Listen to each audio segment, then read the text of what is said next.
ৰহমান আৰু আতাউন নামৰ দুজন ব্যক্তিৰ দীৰ্ঘদিন ধৰি মাটিক লৈ এটা বিবাদ চলি আছিলে আৰু এই বিবাদটো পৰৱৰ্তী সময়ত অকমান ৰাজহুৱা হয় আৰু এই বিবাদটো ক্ষেত্ৰত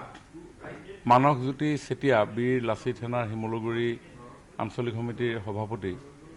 তেখেতো মীমাংসা কৰাৰ উদ্দেশ্যে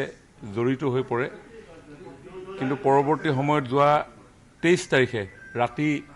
10:30 ঠিক 10:50 মানত বিহুবৰৰ ওচৰৰে পৰ্জা বস্তি বুলি এটা ঠাইত এটা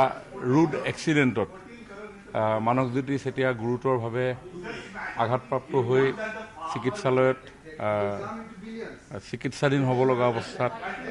গুচি যায় আৰু পৰৱৰ্তী সময়ত তেখেতৰ মৃত্যু হয়। এই গোটেই বিষয়টো লৈ বিভিন্ন মহলত কিছু সন্দেহৰ এটা বাতাবৰণ সৃষ্টি হৈছে। বীৰ লাচিত সেনাৰ পৰা আৰম্ভ কৰি বহু লোকে